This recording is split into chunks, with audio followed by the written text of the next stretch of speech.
Muy buenos días, tengan todas y todos los asistentes a este acto de cierre de los trabajos de la Academia Universitaria de Autorrealización. Quiero de inicio saludar a quienes me acompañan en la mesa. Saludo a la doctora Margarita Martínez Gómez, secretaria académica de nuestra universidad. Muchas gracias, doctora, por acompañarnos. Al doctor Juan Jorge Secua, secretario de Autorrealización, que desde luego al frente de su secretaría hoy convoca a la academia para que se haga el cierre de este semestre que corre. Saludo la muy grata presencia siempre del señor doctor don Ángel Díaz Barriga, director del Centro de Investigación Educativa. Muchas gracias, doctor, a quien además hoy le escucharemos pronunciar su conferencia en atención a la autorrealización en el marco del MIC. Muchas gracias. Quiero destacar la presencia muy grata de la doctora Elvia Ortiz Ortiz, presidenta de esta Academia Universitaria de Autorrealización, y desde luego quiero hacer alguna reflexión para centrar un poco el asunto que hoy nos compete, ¿verdad? Y desde luego, bueno, ya se retiraron y todavía no he empezado a hablar. Gracias, no era necesario, pero bueno. Desde el año 2012 se instaura la Academia Universitaria de Autorrealización y algo que ha sido muy evidente, pero además que es la traslación de las ideas a la realidad, es justamente la implementación en el modelo, entonces, modelo humanista integrador basado en competencias, su asunción no solo desde el discurso, sino como praxis académica en la mayoría de los programas educativos de esta universidad. Así se fueron integrando unidades de aprendizaje como autorrealización, formación cívica, formación democrática, humanismo y desarrollo sustentable. Sé que esta academia se integra por un grupo bastante numeroso, pero además de académicas y académicos muy convencidos de que este es nuestro modelo educativo puesto en marcha y tenemos una década aproximadamente que camina el modelo en nuestra universidad. Quiero decirles que aquí me citan fechas, 2009, cuando se incluye la unidad de aprendizaje de autorrealización en la mayoría de los programas educativos de nuestra universidad, 2018, Comunidad de Aprendizaje, Humanismo y Desarrollo Sostenible. En enero del 2019 inicia la impartición de la Unidad de Aprendizaje, Formación Cívica.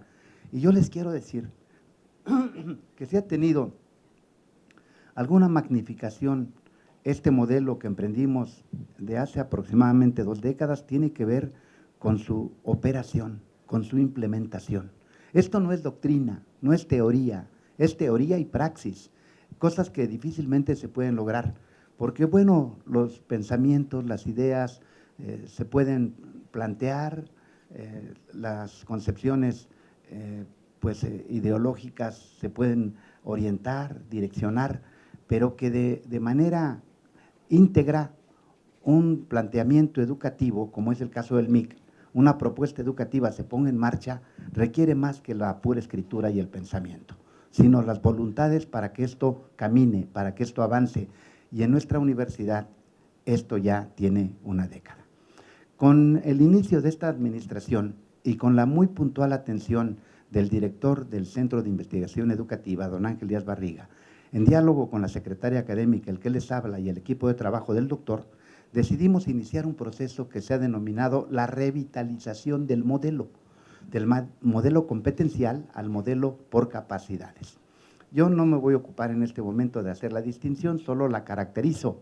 El tema competencial se vincula a un modelo educativo gerencial puesto en boga hace 2 décadas, que nosotros en su momento asumimos por ser una política mundial y particularmente de la SEP en México. Entonces nuestro modelo era atingente con ese escenario. Se le llama también un modelo neoliberal o como se le quiera caracterizar, pero hoy miramos la pertinencia de transitar hacia el escenario de los saberes y las capacidades que se deben implementar y desarrollar en los estudiantes que se forman en la Universidad Autónoma de Tlaxcala. Entonces, esta transición es evidente. hoy modelo humanista integrador basado en capacidades. Bueno, entonces, hay algo de lo que yo voy a hablar esta mañana. No voy a hablar estrictamente del modelo en su conjunto, lo he caracterizado, quiero decirles que nuestro modelo camina boyante, porque lo presenté en la NUYES, en el Consejo Nacional, también en CUPIA, que es el Consejo Nacional de Universidades Públicas en diferentes ciudades, lo presenté también en el Congreso Federal, en la Comisión de Educación, y desde luego lo he presentado allá donde se nos ha invitado a hablar, en la Universidad Autónoma de Morelos, en la Universidad Autónoma de Yucatán. El modelo está siendo difundido porque es un modelo que en su transición tiene ya, ¿verdad?, acumulando el primer ejercicio de una década y lo que va en curso, pues es un modelo que se proyecta, yo pienso que como gran portento para ser un referente de la educación superior en México. Enseguida yo quiero aquí reconocer la muy grata conducción del modelo de don Ángel Díaz Barriga, que desde la propuesta de la revitalización con gran compromiso, sabiendo aún de sus múltiples ocupaciones y compromisos educativos en otras dependencias, él ha asumido el modelo como parte central del trabajo en el Centro de Investigación Educativa de nuestra universidad. Muchas gracias, don Ángel. Y entonces hemos trabajado y hemos ensamblado partes que son pilares de nuestro modelo. Yo quiero ocuparme del humanismo como caracterización de nuestro modelo humanista integrador basado en capacidades. Y desde luego, aquí traigo un documento que me va a auxiliar para hacer un poco comprensible o exponer de mejor manera qué debemos entender por humanismo. Miren, en principio, el asunto del concepto ya nos genera problemas porque humanismo significa diversas expresiones. Diríamos, es polisémico, tiene derivaciones, etcétera. Pero he querido hacer en la obra que estamos realizando, que será de divulgación para toda la comunidad universitaria, docentes, estudiantes y demás, he querido hacer una reflexión acerca de qué significa para nuestro modelo el humanismo. Y voy a utilizar el método non en sic, qué es de lo que no es. Y entonces para ello voy a correr estos documentos que ustedes ya miran en la pantalla y que desde luego serán orientadores. En principio, ya introducido en el documento, quiero decirles que lo he preparado de manera muy sintética, yo lo remito al libro cuando éste salga para que lo lean con detenimiento, porque sí es muy importante saber de qué humanismo hablamos y no entremos en confusiones y no haya imprecisiones de qué es lo que estamos nosotros planteando en la formación de los estudiantes. Entonces, el humanismo integrador contemporáneo es una categoría que he acuñado, es constructo propio. A veces me gusta mucho diseñar conceptos, construir ideas. Esta es una idea. Yo estoy muy inspirado siempre en el planteamiento que hiciera Max Weber a finales del siglo XIX y las primeras 2 décadas del siglo XX. Las ciencias sociales, en este caso las ciencias del espíritu, construyen tipos ideales. Y tipos ideales son aquellos conceptos que sirven para medir realidad, para medir una realidad. Entonces, este es un tipo ideal. El humanismo integrador contemporáneo, así le denomino, y desmonto de entrada y después lo haré con mayor precisión. No hablo de humanismo integral, no, de eso no. El humanismo del que hablo es humanismo integrador contemporáneo, focalizando un enfoque o focalizando el escenario pedagógico, educativo, para ser más claro. Entonces es un modelo educativo, el humanismo integrador contemporáneo, que tiene un telón de fondo, sí, toda la magnificencia en que se puede hablar de humanismo, pero este es un humanismo nuevo, el neohumanismo. Y voy a hacer una disertación haciendo cortes históricos para que se mire cuál es mi primera pretensión, hacer que las personas desaprendan lo que se tiene como concepción del humanismo. Voy a ir desmontando por etapas lo que implica el humanismo. De entrada, quiero decirles que tengo ya un buen tiempo, varios años, hablando de humanismo. Y yo miro 2 rutas. Casi siempre cuando reconstruimos el pretérito, cuando queremos reconstruir la historia, pensamos inicialmente en el historicismo, fechas, lugares, autores, pensadores, corrientes de pensamiento, etcétera, pero particularmente fechas, de tal fecha a tal fecha sucedió tal fenómeno y de tal otra sucedió tal acontecimiento.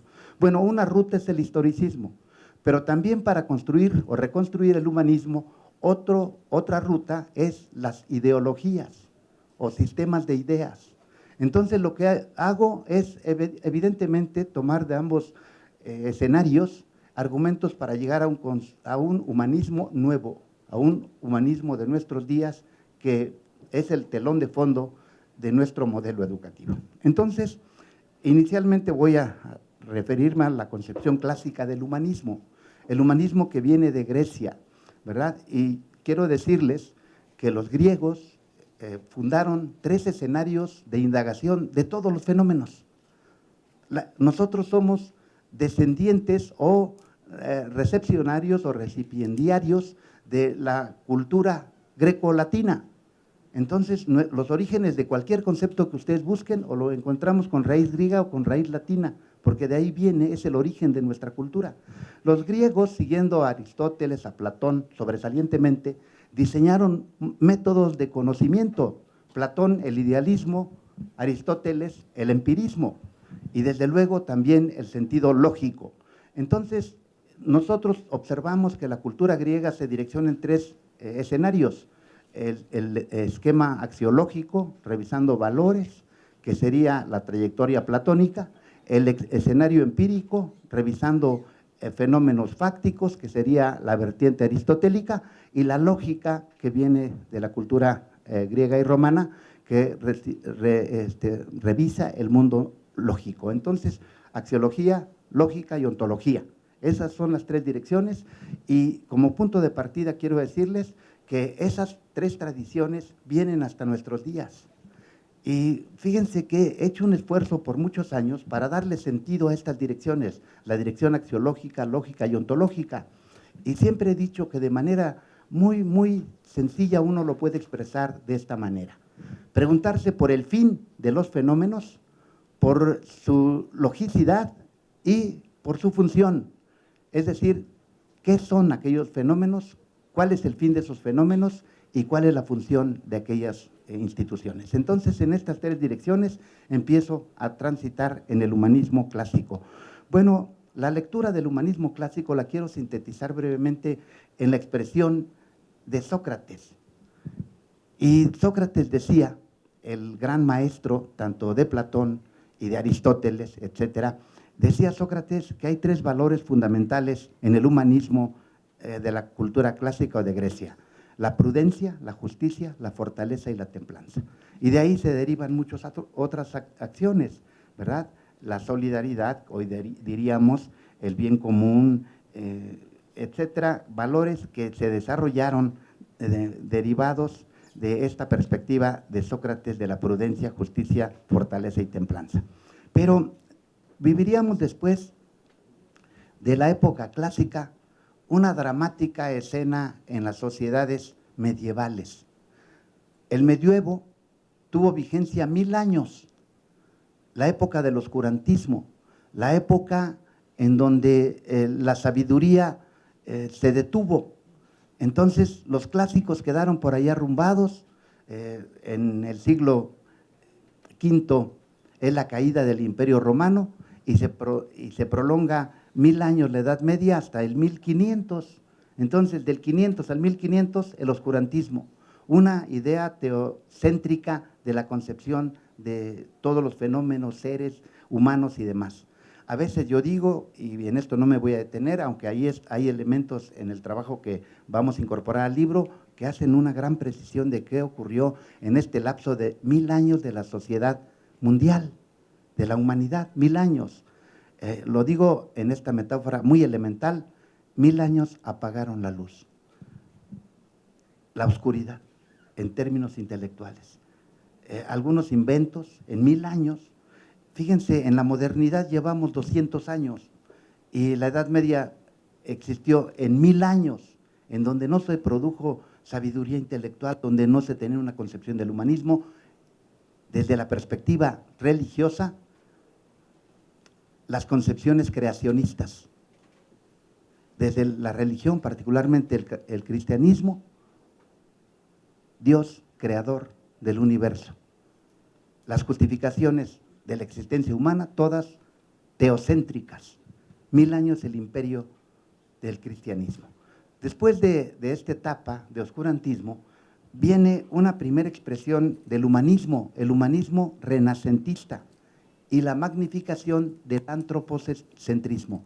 Hoy pongo esta dualidad, teocentrismo versus antropocentrismo, es decir, el renacentismo plantea y retoma las concepciones filosóficas, la sabiduría grecolatina, y hacia el siglo XVI y siglo XVII emerge el Renacimiento. Desde el siglo XV-XVI emerge el Renacimiento, mediados de 1500, 1600, en las épocas del Renacimiento. Y el Renacimiento resurge con expresiones culturales, literarias, filosóficas, y se empieza a construir una concepción diferente de la existencia humana, de la humanidad y del ser humano. Ahí surge, justamente ahí surge el humanismo que hoy llega hasta nuestros días. El humanismo, diríamos, per se, es renacentista. Entonces, el humanismo deviene de esta tradición de pensamiento y filosofía que tiene características como las siguientes: superación de la concepción teocéntrica, se superan las concepciones creacionistas y religiosas de esos 1000 años de la Edad Media y transitamos a una expresión de justificaciones antropocéntricas, el ser humano al frente. Y lo digo en un segundo enunciado: el ser humano como centro de interés, la razón natural humana que se confiere en estos momentos ya en el tema del Renacimiento como las grandes ideas de los seres humanos, con personajes notables de aquella época que impulsaban ya una concepción con justificaciones de carácter antropocéntrico y ya no religioso. Pero me voy a detener un poco más en el humanismo, en la Ilustración.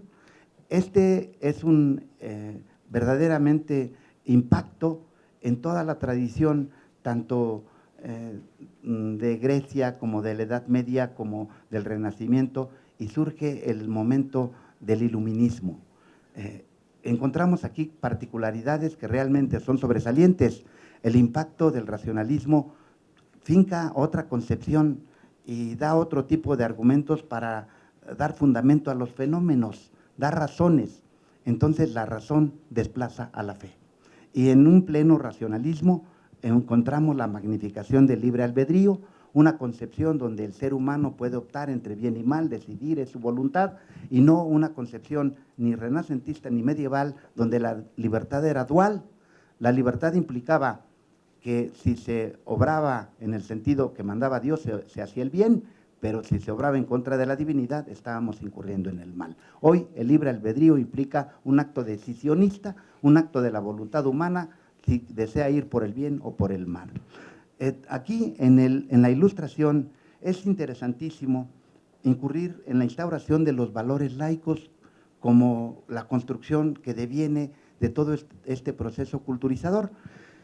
¿Y cuáles son los valores que nos llegan hasta la modernidad, hasta nuestros días y que están incluidos y que se implementan en todas las sociedades de Occidente en los últimos 200 años?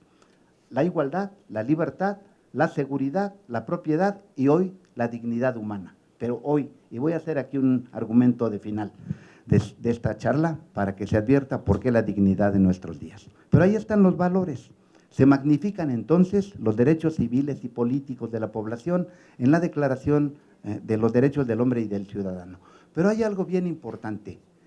Los racionalistas nunca situaron el tema que hoy nosotros en la contemporaneidad asumimos como derechos humanos, en su sentido y expresión en extenso. Los derechos humanos se irían construyendo en los modelos políticos que se desarrollarían después de la Ilustración. Con la Ilustración surge, se instaura el Estado liberal de derecho o también la República, que es una forma de organización que adoptaron con los valores de los racionalistas. Pero pasado el tiempo, el modelo político se iría transformando en modelo intervencionista de derecho, en modelo social de derecho. Hoy se afirma el estado del bienestar social. o el Estado social de derecho. Y yo sostengo, lo he dicho en otras conferencias, en mi vertiente de especialización en el campo jurídico-político, hoy vivimos en un Estado constitucional de derecho. Pero entonces surgen los derechos del hombre y del ciudadano de corte particularmente civil y político. Muy lejos estamos de hablar de la dignidad humana como el valor que hoy magnificamos. Entonces, con este entramado de ideas, de argumentos, de reflexiones, desmontando los viejos concepciones del humanismo, donde en una época no existía una concepción de la sociedad humana como hoy lo miramos, en el racionalismo que más o menos vislumbra la idea de magnificar a la humanidad poniendo al frente derechos humanos y dignidad humana, asumo hoy, y esto tiene un punto de partida, el humanismo integrador contemporáneo. ¿Cuál es este humanismo integrador contemporáneo? El que magnifica derechos humanos y pone al frente, como eje de todos los derechos humanos, la dignidad de la persona humana. Pero esta dignidad no se construyó en el aire, sino que esta concepción de dignidad humana implica hoy una reacción hacia los latrocinios y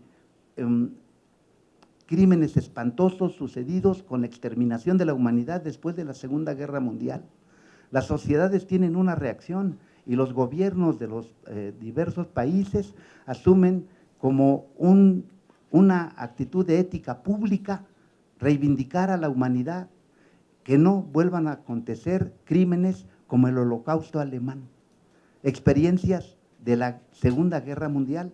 De modo entonces que hoy hablamos de un humanismo integrador, pienso, y esta es mi propuesta, y esto es lo que yo quiero reflejar en nuestro modelo, y ahí recoger el tema del humanismo nuestro, focalizando el asunto de la autorrealización, que es nuestro propósito en la formación educativa, mirar tres niveles epistémicos del humanismo. El humanismo nuevo, el neohumanismo, en tres direcciones. Un humanismo desde la vertiente axiológica, otro en la corriente lógica y otro en la vertiente ontológica. Y ustedes pueden observar en el documento que seguramente observan en la pantalla, que hay un humanismo valorativo en esta vertiente del nuevo humanismo, un humanismo prescriptivo, un humanismo onticontológico, que son las tres direcciones que podemos nosotros interpretar del humanismo, y que además estos niveles se entreveran para dar enfoque a la autorrealización. Y en primer nivel, en la parte superior, el enfoque filosófico, en la parte intermedia, el enfoque normativo, y en la parte inferior, el enfoque socioeconómico y vinculado a la sostenibilidad. Bueno, en el primer enfoque del nivel superior, el tema es cómo podemos educar en la dirección de la defensa y protección de la dignidad de la persona humana, que hoy, insisto, es pieza fundamental en la lectura de todos los derechos humanos. Entonces, la dignidad, pienso hoy, cómo, fíjense cómo lo hemos magnificado desde la lectura política, filosófica y jurídica. La dignidad humana hoy es el principio de reserva de cualquier sociedad.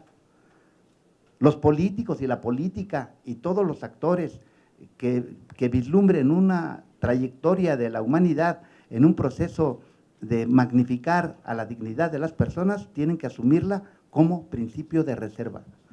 Es decir, de ese principio para abajo no se puede hacer nada, es partiendo de la dignidad de la persona humana, su defensa y protección hacia adelante. Entonces hoy el humanismo se vincula a la dignidad de la persona humana. Este es el enfoque, digamos, filosófico. Pero la dignidad humana en México ha sufrido un proceso de positivización, decimos los abogados. ¿Qué implica esto? Llevado a la Constitución. De pronto, siendo ombudsman de aquí del Estado, despertamos con que se reformó la Constitución y en agosto del 2001 el principio dignidad humana entró al constitucionalismo contemporáneo. Demasiado tarde, sí, porque este principio de dignidad humana ya estaba plasmado en la Declaración Universal de los Derechos Humanos de 1948, como una lectura de no permitir más atrocidades, más flagelación, más exterminio de la humanidad, como sucediera en el Holocausto alemán. Entonces, la Constitución alemana lo retoma en 1949, este principio de la dignidad de la persona humana, y nosotros, fíjense, hasta el 2000 50 años después, pero finalmente los mexicanos tenemos dignidad y se nos reconoce dignidad humana en el artículo 1, infine, donde no puede discriminarse a nadie y se hace un catálogo en 10 hipótesis restrictivas de discriminación. Así se construye la dignidad humana. No tiene un sentido favorable. Cuando digo es una ética pública, es un referente, pero si nosotros queremos identificarlo bien a bien, la dignidad humana se construye desde la evitación de discriminación, un polo opuesto. Siempre que se evite discriminación, se magnifica dignidad humana. Así lo estableció el legislador constitucional en 2001. Tenemos 22 años que en nuestros textos de derecho existe defensa y protección de la dignidad de la persona humana. Bueno, enseguida en el enfoque normativo, yo me quiero referir al escenario de los valores y desde luego en este enfoque, de las normas que se construyen en la vida colectiva. Las normas mayormente representativas que permiten la convivencia social son las normas de derecho nacional, de derecho internacional, los tratados, las convenciones, las declaraciones. Particularmente cuando hablamos de la organización de una sociedad, si se me permite, se refunde todo esto en la Carta Magna, que es un código político, el que acudimos siempre todos los mexicanos en búsqueda de ciertos bienes jurídicos que se confieren a los gobernados. Bueno, ahí están los derechos humanos, las garantías como mecanismos de protección de derechos humanos, pero existe un conjunto de normas que no están en las leyes, las normas sociales o de convivencia social. Nosotros sabemos que existen normas de comportamiento que debemos nosotros observar de acuerdo a la aceptación mayoritaria de una población.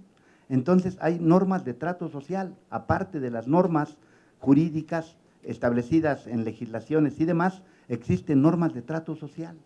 Por eso, como referencia, en algunos argumentos acerca del tema del humanismo, se plantea no solo aquel conjunto normativo que está en las leyes, sino aquellas pautas de comportamiento que honramos y respetamos la mayoría de los gobernados, ¿verdad? El trato educado, ¿verdad? La amabilidad, la generosidad, el respeto. Bueno, todos estos son o se construyen como normas de comportamiento que acepta un conjunto social. Y esas normas también tienen que ver con el escenario que yo llamo humanismo prescriptivo y que sitúa al frente al principio pro persona.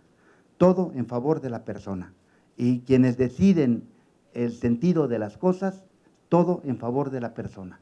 Yo diría aquí, en materia de educación, todo en favor del estudiante. Prima el privilegio del estudiante. Enseguida hay otra vertiente que es el humanismo onticontológico, que focaliza dos escenarios: el enfoque socioeconómico en una sociedad y el enfoque de nuestro contacto particularmente con la naturaleza. Entonces, ahí hablamos de satisfacción de necesidades que deben lograrse como una solución a poder vivir con cierto estatus de condiciones mínimas de existencia saludables, la atenuación de violencia para tener una relación de convivencia pacífica y desde luego cuidar nuestro trato y relación directamente con la naturaleza. Como ustedes pueden ver, he hecho un recuento muy apretado, pero sí invitaría a que cuando este libro se publique, que estamos trabajando intensamente en este asunto, lo leamos con atención. Ahí no lo escucharán en la prisa que traigo, porque además quiero decirles que no estaba pensando en que yo viniera a intervenir, sino que le estoy robando la conferencia al doctor Don Ángel Díaz Barriga. Gracias por su comprensión, doctor. Yo he querido hablar del humanismo para decir qué es lo que no es. ¿Por qué no digo humanismo integral? Porque todo el asunto de esta vertiente del humanismo es de corte teológico. Entonces, nosotros magnificamos la educación obligatoria del gobierno en una universidad pública, la universidad laica, de educación laica como tema prioritario, y desde luego independiente de la justificación subjetiva que cada quien tenga de su existencia, muy respetable todo. Nosotros trabajamos con valores laicos y el humanismo del que pienso es el humanismo laico, ¿no? Con los valores que ya puse al frente, los valores de la igualdad, libertad, seguridad, propiedad y dignidad humana. Y ustedes mirarán cómo la mayoría de los otros argumentos que se dan a esto llamado humanismo integral de corte cristiano, todos estos los ponemos en contacto con los valores laicos y tienen conexión. Hablemos de libertad, pues ahí encontrarán ustedes el respeto al otro, que es justamente el ejercicio de mi libertad limitada, porque el otro también tiene libertad. De modo entonces que solo caracteriza de manera muy apresurada lo que vengo a plantear. Y luego enseguida, el último documento y con el que cierro, y espero que tengamos una extraordinaria conversación de don Ángel Díaz Barriga, que seguramente lo hará como le hemos escuchado tantas veces, solo sitúo una particular concepción de autorrealización, digamos una definición operacional, caracterizadora de lo que para mí significa autorrealización y que comparto. Desde luego, las afirmaciones, los enunciados, esta definición caracterizadora, espero que tenga aceptación.